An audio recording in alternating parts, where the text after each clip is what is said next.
नमस्कार मित्रों। आज हम पढ़ रहे हैं गजानन माधव मुक्तिबोध की आत्मचिंतन की कविता सहर्ष स्वीकारा है। आप देख रहे हैं अपना channel CBSE Hindi with Mathura Das. आज हम पढ़ रहे हैं आरोह भाग 2, जो कि कक्षा 12 की हिंदी की आधार पाठ्य पुस्तक है, जिसके काव्यखंड का 5वां पाठ गजानन माधव मुक्तिबोध सहर्ष स्वीकारा है। देखते हैं लेखक का परिचय। गजानन माधव मुक्तिबोध का जन्म सन 1917 ईस्वी में श्योपुर ग्वालियर में हुआ। 20 वर्ष की उम्र में आपने शिक्षण कार्य शुरू किया। मुक्तिबोध जी के पिताजी पुलिस विभाग में सब इंस्पेक्टर थे। उनके पिताजी का बार बार तबादला होने के कारण उनकी पढ़ाई बीच बीच में प्रभावित होती रही। इस कारण उज्जैन, इंदौर, कोलकाता, मुंबई, बेंगलुरु, बनारस, जबलपुर, नागपुर आदि में थोड़े थोड़े समय के लिए उन्हें रहना पड़ा। मुक्तिबोध जी ने ईमानदारी, इच्छा शक्ति एवं न्यायप्रियता के गुण अपने पिता के अच्छे आचरण से सीखे थे। वह लंबे समय तक नया खून साप्ताहिक का संपादन करते रहे। सन 1950 ईस्वी में दिग्विजय महाविद्यालय राजनंदगांव में प्राध्यापक बने। आपका निधन सन 1964 ईस्वी में नई दिल्ली में हो गया। देखते हैं रचनाएं। कविता संग्रह है चांद का मुंह टेढ़ा है, भूरी भूरी खाकतूल। कथा साहित्य है काठ का सपना, विपात्र, सतह से उठता आदमी। आलोचना है कामायनी एक पुनर्विचार, नई कविता का आत्मसंघर्ष, नए साहित्य का सौंदर्य शास्त्र, एक साहित्यिक की डायरी और समीक्षा की समस्याएं। पत्र साहित्य है मेरे युवजन मेरे परिजन। देखते हैं साहित्यिक विशेषताएं। मुक्तिबोध जी का पूरा जीवन संघर्ष और विरोध में गुजरा था। उनकी कविताओं में उनके जीवन की छवि नजर आती है। सन 1943 ईस्वी में ताल सप्तक में उनकी पहली बाल कविता छपी। वह कहानी, कविताएं, उपन्यास, आलोचना लिखा करते थे। मुक्तिबोध जी एक पत्रकार भी थे। वे हिंदी की नई कविता धारा के प्रमुख कवि भी रहे। इनके अंदर की गहन विचारधारा और विशिष्ट भाषा शिल्प के कारण इनके साहित्य को अलग पहचान मिली। इनके साहित्य में स्वतंत्र भारत के मध्यवर्गीय जीवन की कठिनाइयों का चित्रण देखने को मिलता है। इन्होंने एक बेहतर मानवीय समाज व्यवस्था के निर्माण की आकांक्षा भी की है। इनके साहित्य की प्रमुख विशेषता आत्मलोचन अर्थात स्वयं के मन में झांकने की प्रवृत्ति है। देखते हैं पाठ का परिचय सहर्ष स्वीकारा है। प्रस्तुत कविता में कवि ने व्यक्ति को उसके जीवन में आने वाले दुख, सुख, हर्ष, विषाद, संघर्ष, अवसाद, स्मृति, विस्मृति आदि को समानता देते हुए स्वीकार करने की प्रेरणा दी है। कवि मानता है कि जीवन में आने वाली विपरीत परिस्थितियां मनुष्य को शारीरिक व मानसिक बल प्रदान करती हैं। जिस प्रकार अंधेरा होने पर मन का प्रकाश व्यक्ति को ताकत देता है, उसी प्रकार यह परिस्थितियां ही व्यक्ति को जीवन जीना सिखाती हैं। इसके साथ ही कवि ने यह स्पष्ट किया है कि यदि व्यक्ति को कभी जीवन में भय और विपत्ति का सामना करना पड़े तो उससे मनुष्य आगे आने वाले भय और विपत्ति की परिस्थितियों से सतर्कतापूर्वक लड़ना सीख जाता है, क्योंकि खो जाने का डर खो जाने से भी बड़ा होता है। प्रकाश की अपेक्षा जीवन में अंधकार का सामना करना कहीं गुण है। जिस प्रकार धुएं के बादल पूरी तरह प्रकाश को रोक नहीं पाते, प्रकाश की कुछ किरणें उसमें से भी विद्यमान होती हैं, उसी प्रकार जीवन में आने वाली कठिनाइयों को हमें पुरस्कार स्वरूप ग्रहण कर लेना चाहिए। देखते हैं कविता। जिंदगी में जो कुछ भी है, जो भी है, सहर्ष स्वीकारा है, इसलिए कि जो कुछ भी मेरा है वह तुम्हें प्यारा है।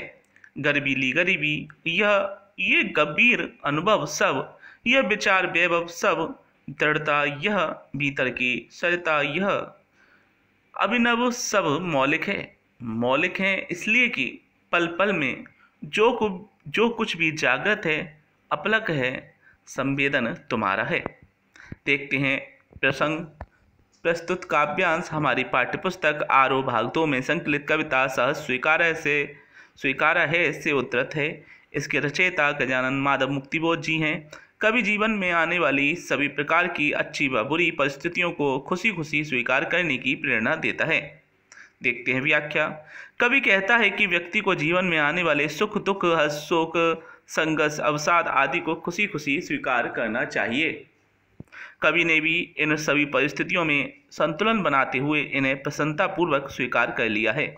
वह कहता है कि यह परिस्थितियां तुम्हें भी प्रिय हैं। कवि कहता है कि जीवन में मिलने वाली अभिमान स्वरूप निर्धनता, समस्त गंभीर अनुभव तथा वैचारिक समृद्धि आदि सभी इन्हीं परिस्थितियों की देन है। उसके जीवन में जो दृढ़ता, हृदय के अंदर की बहती नदी तथा मन के भावों को प्रकाशित करने वाली जो चेष्टा है, यह सभी मौलिक है, अर्थात तुम्हारी स्वयं की है। यह सभी मुख्य इसलिए है क्योंकि प्रत्येक क्षण में तुम जागृत हो, अर्थात सावधान होकर एकटक तथा अनुभवों को जानने का ज्ञान आदि तुम्हारे अंदर इन्हीं परिस्थितियों के कारण उत्पन्न हुआ है। अतः हमें सभी परिस्थितियों को खुशी खुशी स्वीकार करना चाहिए। आगे है, जाने क्या रिश्ता है, जाने क्या नाता है, जितना भी उड़ेलता हूँ भर भर फिर आता है। दिल में क्या झरना है, मीठे पानी का सोता है। भीतर वह ऊपर तुम, मुस्काता चांद त्यों धरती पर रात भर, मुझ पर त्यों तुम्हारा ही खिलता वह चेहरा है। देखते हैं व्याख्या। वह उस स्त्री को जो उसकी दिव्यांगता वह उस स्त्री को जो उसकी दिवंगता माँ, अर्थात जो दिवंगत हो चुकी हैं, मर चुकी हैं, वह माँ या उसकी पत्नी, बहन, सहचरी कोई भी हो सकती है, को संबोधित करते हुए कहता है कि वह यह समझने में असमर्थ है कि उसका और कवि का क्या संबंध है। कवि उसके प्रति जो मन में प्रेम रखता है उसे छोड़ना चाहता है, किंतु वह ऐसा करने में असमर्थ है। वह जितना प्रेम कम करने की कोशिश करता है वह और अधिक उमड़ कर आता है। उसे लगता है जैसे उसके हृदय से प्रेम का झरना बह रहा हो या निरंतर बहने वाली जल की कोई छोटी धारा का कोई स्रोत है जिसके अंदर वह स्वयं है। तो उसके ऊपर तुम हो। जैसे धरती पर रात पर चांद मुस्कुराता है, उसी प्रकार तुम्हारा प्रसन्न होता मुख सदैव मेरे ऊपर मुस्कुराता रहता है। सचमुच मुझे दंड दो कि मैं भूलूं मैं तुम्हें भूल जाने की। दक्षिण ध्रुवी अंधकार अमावस्या, शरीर पर, चेहरे पर, अंतर में पालू में, झेलू में, उसी में नहालू में, इसलिए कि तुमसे ही परिवेष्टित आच्छादित रहने का रमणीय ये उजेला अब सहा नहीं जाता है। ममता के बादल की मंडराती कोमलता भीतर पिराती है। कमजोर और अक्षम अब हो गई है आत्मा, यह छटपटाती छाती को भवितव्यता डराती है। बहलाती सहलाती आत्मीयता बर्दाश्त नहीं होती। देखते हैं व्याख्या। कवि को लगता है कि उसे भूलने के लिए कवि को निश्चित रूप से दंडित करना चाहिए, इसी से शायद वह उसे भूल सके।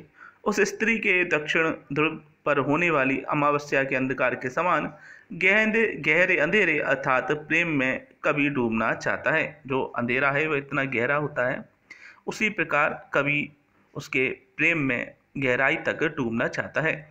वह उसे दक्षिण ध्रुव पर होने वाले अमावस्या के अंधकार के समान मानता है। दक्षिण ध्रुव पर यह अंधकार अधिक घना या गहरा होता है। इसे कवि अपने शरीर पर, चेहरे पर और हृदय पर पाना चाहता है। उसे सहन करते हुए उसमें पूर्ण रूप से डूब जाना चाहता है, अर्थात उसको गहराई तक अनुभव करना चाहता है। वह इसका कारण यह मानता है कि चारों ओर से इसी सुंदर व स्वच्छ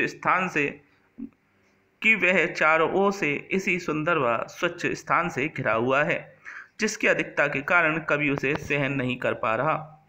उसके ममता रूपी बादल की चारों ओर घूमती हुई कोमलता उसके हृदय को और पीड़ित कर देती है। अतः कवि इस पीड़ा से स्वयं को कमजोर और असमर्थ पाता है। भविष्य का भय उसकी छाती अर्थात उसके हृदय को व्याकुल बना देता है। कभी कहता है कि उसे बहलाने का भाव, धीरे धीरे हाथ से सहलाने का भाव और आत्मीय संबंध प्रकट करने का भाव उसे अब सहन नहीं होता। सचमुच मुझे दंड दो कि मैं कि हो जाऊं पाताली, अंधेरे की गुहाओं में, विवरों में, धुएं के बादलों में, बिल्कुल मैं लापता कि वहां भी तो तुम्हारा ही सहारा है। इसलिए जो कुछ भी मेरा है या मेरा जो होता सा लगता है, होता सा संभव है, सभी वे तुम्हारे ही कारण के कार्यों का घेरा है, कार्यों का वैभव है। अब तक तो जिंदगी में जो कुछ भी था, जो कुछ था, जो कुछ है, सहर्ष स्वीकारा है, इसलिए कि जो कुछ भी मेरा है वह तुम्हें प्यारा है। देखते हैं व्याख्या। कवि स्वीकार करता है कि उसे वास्तव में दंड मिलना चाहिए, जिससे वह गहरे अंधकार युक्त गुफाओं में, बिलों में या धुएं के बादलों में पूरी तरह लापता हो जाए। लेकिन वह यह मानता है कि ऐसे सुनसान स्थान पर कवि को उसका ही सहारा है, उसका साथ वह यहाँ भी नहीं छोड़ पाने में असमर्थ है। कवि का मानना है कि जो कुछ भी उसके दिमाग में है या जो कुछ भी होने वाला है और भविष्य में जो कुछ उसका हो सकता है, उस सब का कारण तुम ही हो। कवि मानता है कि अब तक जीवन में जो कुछ भी मुझे प्राप्त हुआ या जो कुछ भी मेरे सामने उपस्थित है, वह सब उसने खुशी खुशी स्वीकारा है। ऐसा इसलिए है क्योंकि कवि के पास जो कुछ अच्छा बुरा, हर्ष शोक स्मृति विस्मृति आदि है, वे सब उसे भी अति प्रिय हैं। देखते हैं सहज स्वीकारा है कविता में क्या है विशेष। संबोधन शैली है, खड़ी बोली हिंदी है, मुक्त कविता है, पुनरुक्ति प्रकाश रूपक विरोधाभास प्रश्न व अनुप्रास अलंकार का प्रयोग हुआ है। अपनी सभी उपलब्धियों का श्रेय कवि उसे माँ अर्थात प्रिया को देता है। कवि अत्यधिक मोह से अलग होना चाहता है और जीवन में मिलने वाली सभी परिस्थितियों को सहर्ष अर्थात खुशी खुशी स्वीकार करना चाहता है। तो यह था पाठ सहज स्वीकारा है, गजानन माधव मुक्तिबोध की बहुत सुंदर कविता थी। आज हमने इसको पढ़ा, इसके अर्थ को जाना। आप देख रहे थे अपना channel CBSE Hindi with Mathura दास।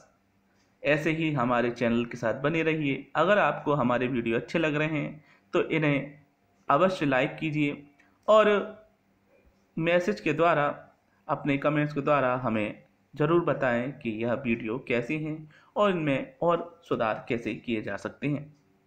फिर मिलते हैं अपने चैनल के साथ CBSE Hindi with Mathura Das.